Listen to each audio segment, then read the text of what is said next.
We welcome you back to In Focus. Now, the Tiger Summit was held this week in St. Petersburg, Russia. World leaders and countries that have wild tigers are endorsing an initiative to double the number of tigers in the wild by 2022. Meanwhile, South Africa is starting a rewilding program of the endangered South China tiger. VOA's Carolyn Turner has more. One of the world's most magnificent creatures, the tiger, is on the verge of extinction and may be totally extinct within 2 decades. According to the World Wildlife Fund, there are only 3,200 wild tigers in the world today, compared to about 100,000 a century ago. Joe Walston, Asian director of the Wildlife Conservation Society, says this is primarily due to poaching, the deforestation of the habitat, and the illegal market for tiger parts in countries like China and Vietnam. The demand for perceived medicinal value of their bones and other body parts, the desired value of their pelts and their coats is driving the extinction of tigers. And this is what we need to address.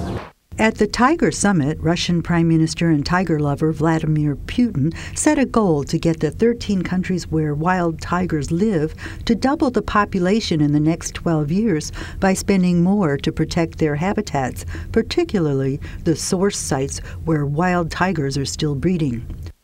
Li Quan, who was born in China, runs the Save China Tiger Foundation on 33,000 hectares, about 600 kilometers, outside of Johannesburg. The foundation takes tigers out of zoos, breeds them, and lets them regain their hunting abilities so they can be reintroduced into the wild. When the project started in 2003, 2 zoo-born Chinese tiger cubs, a male and a female, arrived from China and have been training in Save China's tigers' rewilding facilities. Quan says that 2 years later, 2 more cubs joined them. So far, we have had 5 second-generation tigers born in South Africa, and they have all learned to hunt, some from their mother, others on their own. And all the 9 tigers so far are very healthy, and including 4 that came from China originally. Though the numbers are small, Quan says the tiger breeding program is a major success.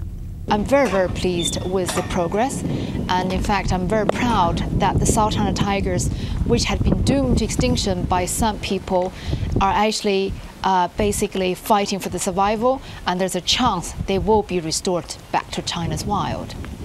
In the early 1950s, there were 4,000 tigers in China. Now there are an estimated 10 to 30 in the wild and about 60 in Chinese zoos. Quan hopes the Tiger Summit will produce results in finding ways of saving the tiger. I hope this time something different will happen and something concrete, some real concrete actions will take place to save this tiger. The goal of the Tiger Summit is to double the tiger population by the Year of the Tiger in the Chinese zodiac, 2022. Carolyn Turner, VOA News.